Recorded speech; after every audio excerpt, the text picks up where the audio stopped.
Olá, boa noite a todos. Eu sou Alexandre Lauzi, fundador da Brasil UFO Network, sede daqui em Recife, a maior rede de ufologia científica do Nordeste do Brasil. Como eu digo sempre, né, eu gosto muito de quando um cético dá seu depoimento, né? Porque aí valida mais ainda. Eu vou contar uma história bem interessante. Eu tenho um amigo aqui em Recife, que ele é biólogo, Farias é o sobrenome dele, a gente chama de por Farias, e tem um apelido chamado de Dr. Muriçoca, né, porque ele é especialista no controle e no combate da muriçoca. Eu sempre falo para ele sobre essa questão da ufologia e tal, de ocorrências no mundo todo. Falo da engenharia reversa que foi feita nos Estados Unidos, dos equipamentos usados por esses seres extraterrestres, né? Tecnologia de ponta. Ele não acredita. Bom, um belo dia, ele me liga eufórico. Ele foi visitar uma família em Barra de Jangadas, que é a zona sul aqui do Recife, na praia, né? E quando de repente ele viu uma nuvem se acendendo, né? E dentro dessa nuvem subiu um objeto de forma cilíndrica em alta velocidade para os céus. E ele me contou isso, me relatou, mas ele estava, pela primeira vez ele disse assim, mas rapaz, aquilo que você está falando é verdade mesmo, os extraterrestres estão aqui conosco de fato, né? Eu digo, pois é, ainda bem que eles escolheram você para dar esse testemunho, né? Que para mim, né, que eu sou totalmente crente no assunto, né, sou pesquisador, e para mim fico satisfeito de ver que uma pessoa que não acreditava e eles apareceram para essa pessoa, como para muitas outras pessoas também tem ocorrido, aquelas pessoas que não acreditam e muitas vezes não sabem nem do que se trata, né? Eu recebo várias ligações ao longo do ano, né? Pessoas dizendo, olha, relatando, eu vi uma luz assim assado, um objeto deslocado. Algumas delas não são de caráter ufológico, né? Não são. É claramente explicado por ser um satélite ou por ser um meteoro, né? Então cabe a mim investigar caso a caso, dando as devidas características ao objeto que foi avistado, né? Então é isso que eu queria relatar por hoje à noite. Agradecer a oportunidade ao amigo aí, viu, Claudio? Muito obrigado mesmo pela oportunidade. Forte abraço.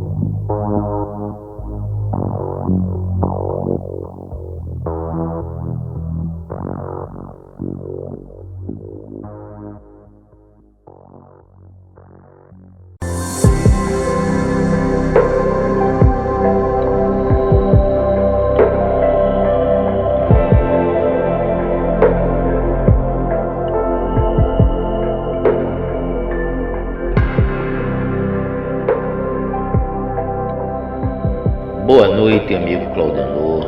Boa noite aos ouvintes da Ufologia Brasil. Meu nome é José Vanderlei e falo da cidade do Recife. Gostaria de agradecer mais uma vez o convite e a oportunidade de deixar registrado mais um relato no campo da ufologia. Inúmeros, na realidade, são relatos que temos conhecimento. Mas hoje eu escolhi um assunto que foi inclusive tema da minha última live e que vem tomando corpo na internet e no mundo ufológico. Há inúmeros pesquisadores, e neste eu me incluo, com esta visão, que relatam uma consistência entre os livros sagrados de todos os povos com a visão e a crença da existência dos extraterrestres. Tais evidências são contidas desde o início da criação do mundo e da criação do homem. Mas, neste momento, iremos nos ater a um momento posterior a esta criação. Vamos falar um pouco mais à frente, porque falar da criação existiria muitos aspectos e observações que teriam que ser notificadas para um completo entendimento sobre todos os aspectos, para que não se levante um tipo de dúvida ou se deixe realmente uma falta de compreensão maior. São grandes os indícios e escolhi um livro que conta talvez a primeira abdução já relatada.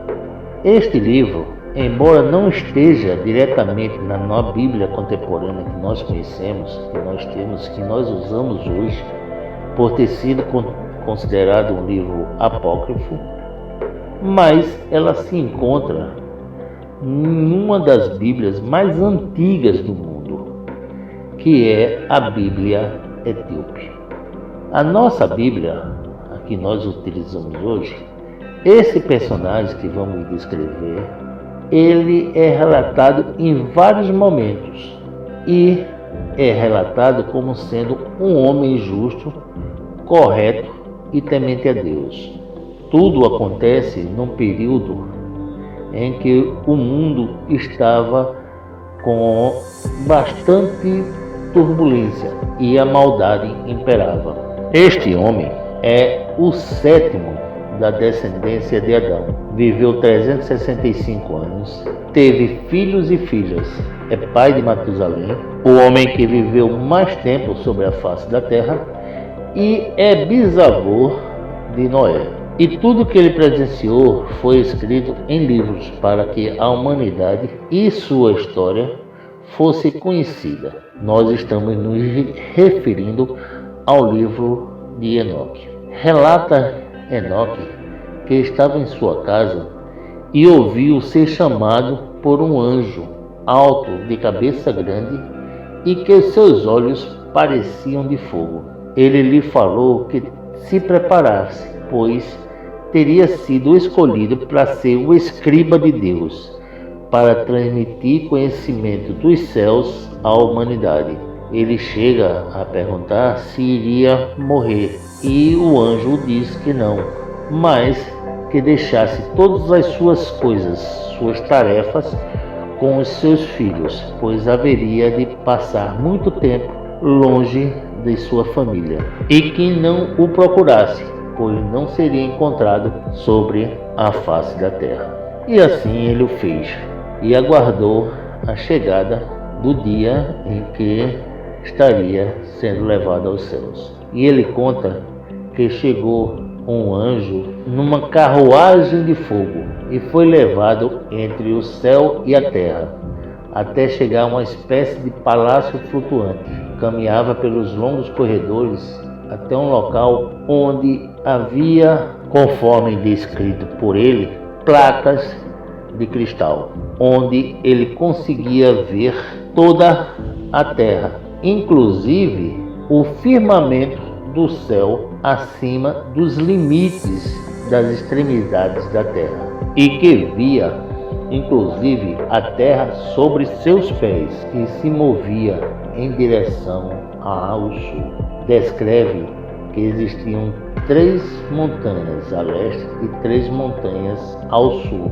Essas montanhas, na realidade, seriam os planetas, que eles as descreve como sendo pedras que existiam sobre a Terra. Ele fala, por exemplo, que uma das montanhas parecia Margarite, e que estaria falando exatamente do planeta Vênus. Uma outra que parecia Antimônio, que seria o nosso planeta Mercúrio. Um que ele chamava de Pedra Vermelha, que para nós inclusive é reconhecida como Marte. Mas o que mais nos impressiona foi a descrição de um planeta que estaria no meio, e que ele dizia que se aproximava do trono de Deus, um trono que tinha um aspecto de alabastro, e ainda se referia a um fogo fumejante sobre todos esses planetas ou essas montanhas. Essa última montanha descrita foi só descoberta em 1610. Esse planeta foi fotografado pela primeira vez por um satélite em 2006. Essa foto correu o mundo e tinham frases relacionadas a exatamente Enoque. Frases como: a NASA comprova que Enoque esteve em Júpiter há 6.000 anos atrás. Em seus livros conhecemos ainda as histórias dos vigilantes ou sentinelas, os anjos caídos gigantes e todos os portais de organização dos céus, que é um assunto para o nosso novo relato em um outro momento. Resumindo, Enoque teve 300 anos fora da terra, retornou, entregou todos esses seus conhecimentos, tudo o que tinha visto, e pouco tempo depois ele foi novamente levado aos céus. Mas agora conta, pelas informações que ele deixou, que ele não mais era o escriba, mas sim um interlocutor dos anjos caídos, e não mais foi encontrado sobre a terra. Esse é o nosso relato de hoje. Agradeço mais uma vez o convite e desejo uma excelente semana a todos. Paz e saúde.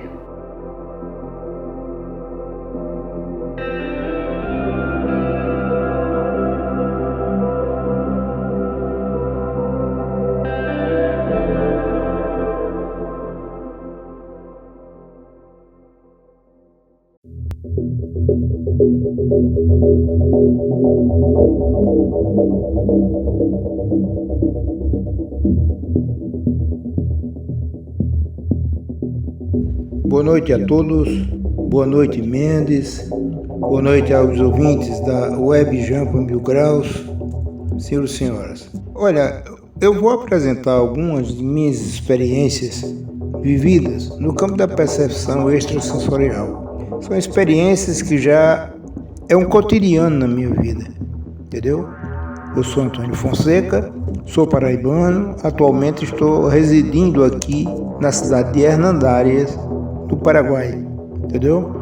Eu vou relatar algumas coisas que aconteceram comigo, porque são coisas bastante interessantes, entendeu? Acontece no dia a dia, eu sou ufólogo, entendeu? Sou abduzido e contratado, fui abduzido várias vezes, nossos irmãos das estrelas sempre nos propicia grandes experiências, ok? Espero que a compreensão de todos nesse sentido, porque cada pessoa, cada ser humano tem a sua verdade e esta é a minha verdade, ok? Muito obrigado a todos, tenham uma boa noite. Certa vez, estava saindo de casa para trabalhar. Nesta época eu trabalhava na toalha. Quando cheguei nas mediações do Girador do Bairro dos Estados, aqui em Mandacaru, era mais ou menos 2 horas da manhã, quando de repente surgiu um clarão muito forte, de uma luminosidade parecida com um relâmpago, na distância de uns 30 metros de altura. Vindo de dentro desta luz um filete de luz de cor vermelha para cima de mim, vindo em minha direção. Chegando bem perto, me surpreendeu de uma certa maneira que me elevou do chão quase 35 centímetros, numa fração de tempo em torno de 30 segundos. Eu fiquei totalmente paralisado, sem reação alguma. Logo após, o filete vermelho foi subindo e desaparecendo, deixou uma fumaça branca. Eu senti uma reação muito forte no meu corpo, como se fosse uma forma de energia no meu organismo, pois todo o meu corpo dava choque, tremia muito, e só após alguns instantes é que melhorei um pouco. Chegando na fábrica toalha, fui direto para a enfermaria tomar algum remédio. Quando a enfermeira viu meu estado, mediu a minha pressão arterial, constatou que estava muito alto e o meu coração acelerado demais. Quando o médico, doutor Ivan Modesto, chegou e viu meu estado de saúde, ficou bastante preocupado e me deixou na enfermaria durante todo o dia. O medidor de pressão arterial ficou totalmente alterado, que quase não mediu a pressão. Depois daquele dia, fiquei com meu corpo sempre dando choque e com as carnes tremendo, e ainda minha pressão arterial alterada, pois até hoje sofro com as consequências daquele dia. É um dia para que nunca mais eu esqueci na minha vida. Essa foi uma das experiências que eu tive. Impressionante mesmo. Aí começou a seguir mais e mais. ok? Obrigado, viu? Outra vez, estava dirigindo perto do centro da cidade de João Pessoa, quando falei para minha esposa que não estava me sentindo bem. Ela pediu para parar o carro e falou que eu estava muito pálido. Eu estava sentindo uma sensação muito diferente, como que estivesse recebendo alguma mensagem.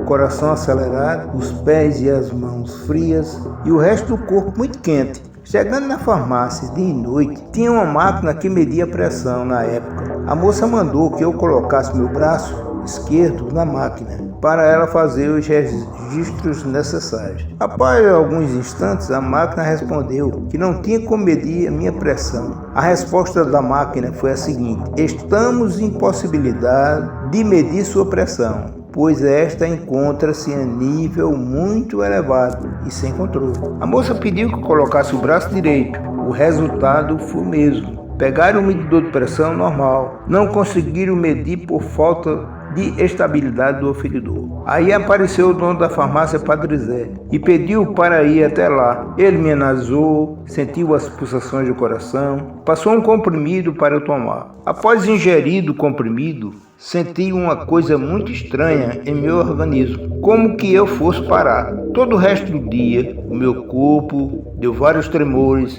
e totalmente alterado. No dia seguinte, ainda sentia o reflexo do dia anterior. No dia seguinte, fui até o Hospital Samaritano, fiz um eletrocardiograma, um eletroencefalograma e tudo estava sem anormalidade alguma. Só por via das dúvidas, o médico me receitou um remédio para a pressão arterial por precaução. E isso foi mais um dos acontecimentos que aconteceu comigo, ok? Outra experiência. Trabalhava uma moça na fábrica toalha, na seção da confecção, e residia a mesma na cidade de Bahia. Todas as vezes que eu passava na sala onde ela trabalhava, todos ficavam olhando para mim.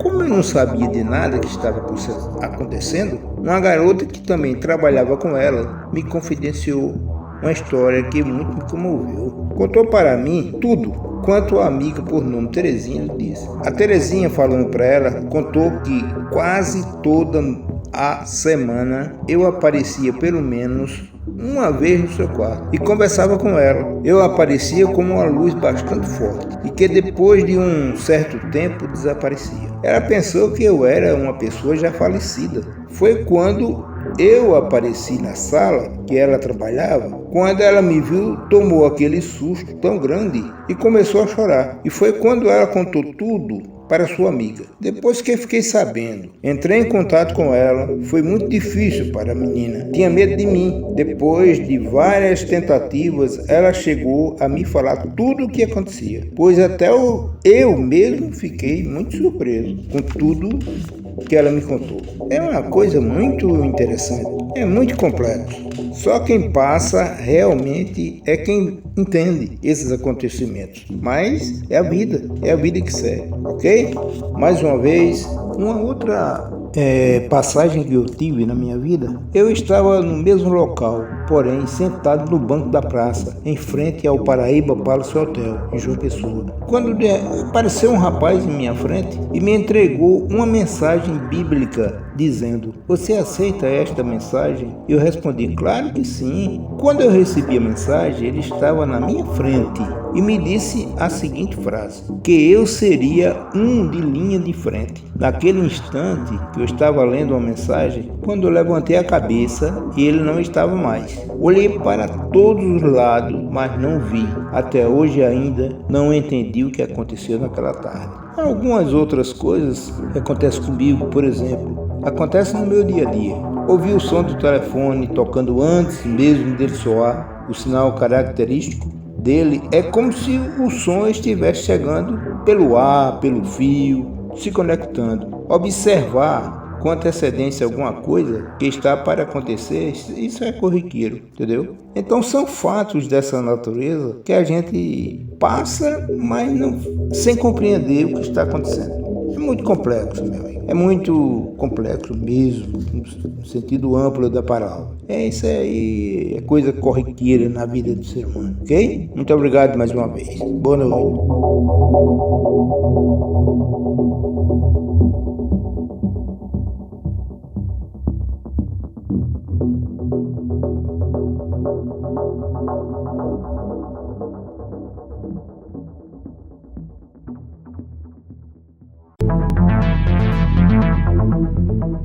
considerações finais do programa Ufologia Brasil.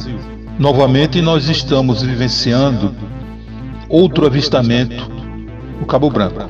Portanto, se está se consolidando a nossa suspeita da existência de um corredor ufológico aqui em João Pessoa e possivelmente a presença de uma base submarina extraterrestre nas profundezas do mar aqui perto da costa. A probabilidade, senhor, dos fatos aqui mencionados, porque já se sabe através de um sargento da PM que estuda ufologia, onde ele fazia uma perseguição a um bandido na madrugada na praia de Pitimbu, ele e mais 2 soldados, avistaram 2 OVNIs, um indo de encontro ao outro, um saindo do mar da praia de Pitimbu em direção à costa e o outro na direção de João Pessoa a Pitimbu. Esses objetos se encontraram e ficaram por alguns segundos parados próximos e repentinamente saíram em grande velocidade, voltando às suas possíveis bases ou ponto de origem. Agradecemos a todos que ajudaram a fazer o nosso programa, que abrilhantaram com suas participações especiais: Giovanni Meirelles, Alexandre Lauzide, Antônio Fonseca, José Vanderlei, Martinho Barbosa, Antonino Pinguim e a FM Cuida das Armas. Também agradecemos aos nossos grupos parceiros: Centro Paraibano de Ufologia, o CPB-UFO, aqui de João Pessoa, UFO-CG de Campina Grande, Gauss de Sapé, Sumé, Braufonete do Recife, Metanoia de João Pessoa, GEAL do Rio de Janeiro e o Grupo GESEU de Natal. Fiquem todos com Deus. Até o próximo programa, se Deus quiser. Fique com a gente.